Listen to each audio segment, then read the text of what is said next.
Ce que nous voyons ici est une tablette sumérienne qui montre en fait l'arbre de vie encadré par des êtres divins. Vous pouvez voir ici les Anunnaki de chaque côté. Une tablette d'argile vieille de plus de 4000 ans repose dans un coffre-fort de musée à Istanbul. La plupart des visiteurs passent devant sans y prêter attention. Pourtant, dissimulé dans son écriture cunéiforme, se cache un élément qui alimente des décennies de débats entre archéologues, géologues et adeptes des théories du complot. Comme d'une manière ou d'une autre, il savait que Jupiter était plus grand que Mars. Il savait ces choses d'une manière étrange. Cette tablette ne se contente pas de décrire un monde souterrain. Elle livre ce qui semble être des indications géographiques précises vers une entrée. Et cette entrée se situe dans une région qui commence à prendre tout son sens lorsque l'on comprend les schémas de migration et d'échanges commerciaux de l'Asie antique. Aujourd'hui, nous allons décrypter ce que les Sumériens ont réellement écrit, retracer la manière dont ce savoir s'est diffusé à travers les continents et examiner si le lieu qu'ils décrivent est réel. La tablette est répertoriée sous la référence K3657 au British Museum, avec une copie presque identique à Istanbul. Exhumée à Nippur dans l'actuel Irak, elle date d'environ 2400 avant notre ère. Les Sumériens n'appelaient pas cet endroit la terre intérieure. Ils le nommaient Kur, ni le royaume des morts, ni l'enfer. Le Kur était décrit comme un lieu physique sous la surface, là où les Anunnaki, leurs dieux, auraient vu le jour avant de s'élever vers les cieux. La description est saisissante. De vastes étendues d'eau souterraine, des ténèbres éternelles percées par la lueur de pierres lumineuses et un ciel qui se courbe vers le bas au lieu de se courber vers le haut. Pendant des siècles, les chercheurs n'y ont vu que de la mythologie. Mais en 1692, Edmund Halley a proposé la théorie de la Terre creuse. En 1818, John Cleves Sims Jr. a suggéré l'existence d'ouvertures polaires menant à l'intérieur de la Terre. Soudain, les récits anciens de mondes souterrains ne semblaient plus tout à fait symboliques. Mais cette tablette va encore plus loin. Elle se lit comme un guide. Elle décrit 3 repères clés. Une montagne où le soleil pénètre, une rivière qui s'écoule à l'envers dans la roche, et un voyage de 7 jours depuis la terre où naît le bronze. Les phrases n'ont rien de vague envolé poétique. Les textes sumériens étaient souvent littéraux, surtout pour documenter des routes commerciales ou des expéditions. Le premier indice a laissé les linguistes perplexes jusqu'en 1967, quand le docteur Samuel Noah Kramer a compris que le mot traduit par englouti pouvait aussi signifier pénétrer. Pas un coucher de soleil, mais la lumière du jour pénétrant dans une montagne avec une ouverture assez profonde pour laisser la lumière pénétrer à l'intérieur. Le deuxième indice, un fleuve qui coule à l'envers dans la pierre, semble impossible. Pourtant, les Mascarets peuvent refouler les eaux vers l'amont, inversant le courant. Associé à l'expression « dans la pierre », cela désigne un cours d'eau s'enfonçant dans un réseau de grottes. Le troisième indice est géographique. Le bronze nécessite du cuivre et de l'étain. La Mésopotamie manquait d'étain. Elle l'importait donc d'Asie centrale, l'actuel Afghanistan, l'Ouzbékistan et l'ouest de la Chine. Un voyage de 7 jours depuis ces centres du bronze nous amène dans une région très particulière. C'est ici que la science moderne opère une jonction inattendue. Une étude génétique de 2019 analysant les populations d'Asie centrale et orientale a révélé un basculement démographique vers 2400 avant notre ère dans la région des monts Tian Shan, à l'époque même où cette tablette a été créée. Mais il ne s'agissait pas d'un simple effondrement. La diversité génétique n'a pas disparu. Elle s'est déplacée, suggérant qu'une partie de la population s'est exilée avant de revenir plus tard avec un profil génétique transformé. Le massif du Tian Shan s'étend sur le Kirghizistan, le Kazakhstan et l'ouest de la Chine. Il abrite des milliers de grottes, dont certaines s'étendent sur des kilomètres sous terre. Et bon nombre de ces grottes correspondent à la description de la tablette. Des rivières souterraines, des formations minérales qui luisent dans l'obscurité et des salles immenses dont les plafonds se courbent comme un ciel inversé. Alors, comment les Sumériens connaissaient-ils cette région ? La réponse réside dans le commerce antique. Bien avant la route de la soie, il existait la route de l'étain, un réseau reliant la Mésopotamie à l'Asie centrale. Des tablettes sumériennes de la Cité dure décrivent des expéditions de plusieurs mois, traversant des chaînes de montagnes en quête d'étain.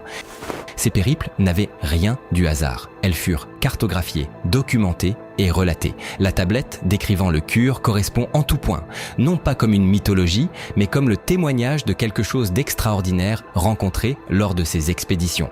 Lorsque les chercheurs superposent ces 3 indices aux routes commerciales connues, un lieu s'impose, la vallée de Fergana, à cheval sur l'Ouzbékistan, le Kirghizistan et le Tadjikistan actuel. Cette région était un centre majeur de l'âge du bronze. Elle se situe le long d'anciens sentiers marchands. Et l'on y trouve un site qui répond à chaque détail, le réseau de grottes de Khan Igut, connu localement sous le nom de la grotte du portail. L'entrée se situe sous une montagne où la lumière du soleil pénètre profondément à l'intérieur lors du solstice d'été. À l'intérieur, une rivière souterraine coule à travers la grotte. Et sous l'effet de forces souterraines, sa direction s'inverse périodiquement. Les parois contiennent des cristaux de sélénite et de fluorine qui luisent faiblement dans l'obscurité, créant ce que les explorateurs décrivent comme un ciel étoilé sous la Terre. Dans les années 1960, des équipes géologiques soviétiques explorèrent des parties de cette grotte. Ils cartographièrent au moins 14 km de galeries. Les relevés de température suggéraient une activité géothermique plus en profondeur. Des tests acoustiques révélèrent d'immenses chambres vides, certaines étant estimées à plus de 300 mètres de haut. Mais ils firent aussi une découverte inattendue, des traces d'activité humaine antique, des fragments de poterie de l'âge du bronze, des outils et, plus frappant encore, des inscriptions cunéiformes sumériennes gravées dans les parois de la grotte à plus de 1500 mètres sous terre. La découverte fut classée. Les grottes furent condamnées en 1967 sous prétexte d'instabilité géologique. Pourtant, des documents déclassifiés par la suite en révélèrent bien davantage. Des équipes signalèrent des structures de pierre sculptées profondément à l'intérieur, des canaux destinés à la gestion de l'eau et une plateforme circulaire à l'usage inconnu entourée d'inscriptions. L'un des géologues, le docteur Viktor Yemelianenko, décrivit plus tard une arche de pierre sculptée portant le symbole sumérien du Kur. Plus loin, le sonar a détecté quelque chose d'inhabituel. Pas seulement une salle, mais un vide immense s'étendant au-delà des limites mesurables. Que ce vide soit naturel ou d'une autre nature reste inconnu. Mais ce qui ne relève pas de la spéculation, ce sont les preuves génétiques. Les populations actuelles de la vallée de Fergana portent des marqueurs ressemblant étroitement à l'ADN de l'ancienne Mésopotamie. Mais ces marqueurs ne sont pas répartis le long des routes commerciales. Ils se concentrent dans des villages proches du réseau de grottes. Certains de ces villages conservent des traditions orales décrivant le peuple d'en dessous la montagne, qui a émergé et s'est intégré aux populations locales il y a des millénaires. Un village, Kiziljar, pratique encore un rituel à chaque solstice d'été. Les familles pénètrent dans les grottes supérieures, y déposent des offrandes de pain, de sel et de bronze et récitent des phrases dans une langue qu'elles ne comprennent pas. En 2015, ces phrases ont été enregistrées et analysées. C'était du sumérien archaïque, des prières demandant un passage sûr vers le Kur. Alors, qu'était réellement le Kur ? La tablette le décrit comme une source de savoir. C'est là que les Anunnaki auraient enseigné aux humains les secrets de la Terre, interprétés aujourd'hui comme la métallurgie et l'exploitation minière. Les textes mentionnent également des pierres qui retiennent le feu sans se consumer, faisant probablement référence au pétrole.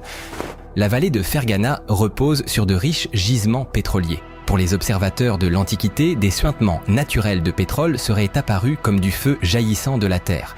Un autre détail négligé, la tablette décrit une purification du sang avant de pénétrer dans le Kur. Cela n'avait peut-être rien de symbolique. Les réseaux de grottes profonds manquent souvent d'oxygène et présentent des taux élevés de CO2 et de gaz radon.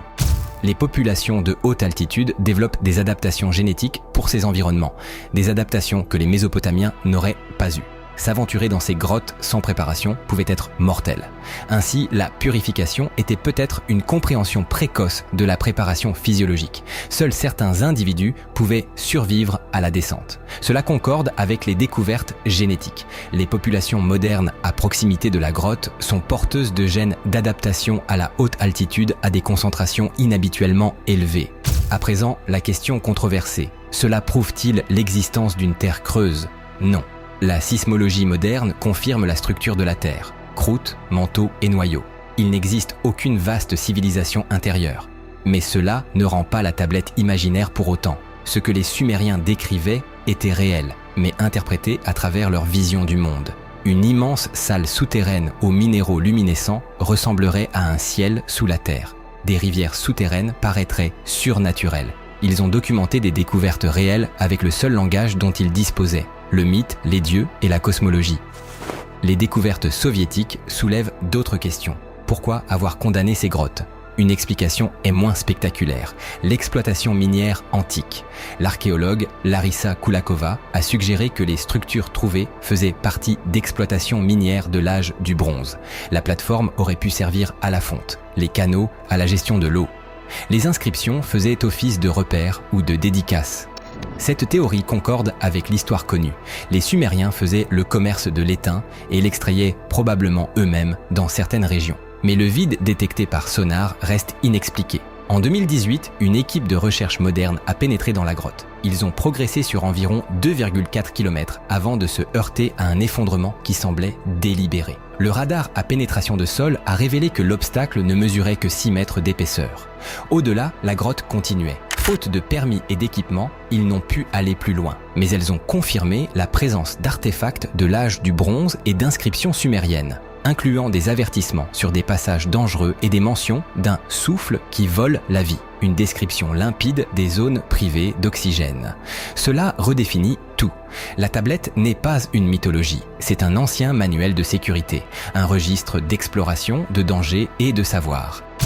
Les preuves génétiques viennent appuyer cela. La répartition de l'ADN mésopotamien suggère un contact prolongé, probablement issu d'expéditions répétées, d'activités minières et d'implantations. Même les rituels des villages pourraient être les vestiges de protocoles pratiques, des offrandes représentant la nourriture, la conservation et la métallurgie. Les prières étaient peut-être autrefois des champs de travail ou des instructions. Ce que les Sumériens ont accompli est remarquable. Ils ont exploré des milieux extrêmes, établi des réseaux commerciaux à longue distance, transmis des connaissances métallurgiques à travers les continents. Et ils ont tout documenté avec une telle précision que nous pouvons encore suivre leurs traces aujourd'hui. Mais au-delà de ce tunnel effondré, le récit s'interrompt. Nous ignorons ce que les Soviétiques ont réellement découvert. Nous ne savons pas ce qui gît plus profondément dans la grotte. Et l'exploration moderne reste entravée par la politique et la logistique. Ce que nous savons, c'est ceci. La tablette K3657 décrit un lieu bien réel. Les indices mènent à la vallée de Fergana. L'archéologie confirme la présence sumérienne. La génétique confirme un contact prolongé. Et l'exploration moderne n'a fait qu'effleurer la surface. Existe-t-il une civilisation cachée sous la terre? Non. Mais existe-t-il un vaste réseau de grottes encore largement inexplorées, témoins de l'âge du bronze et recelant des découvertes encore vierges? C'est une quasi-certitude. Le mythe du Kure a préservé une part de vérité. Un voyage antique, un lieu périlleux, une carte qui fonctionne toujours. Et quelque part, sous une montagne d'Asie centrale, par-delà un passage scellé, cette histoire reste inachevée.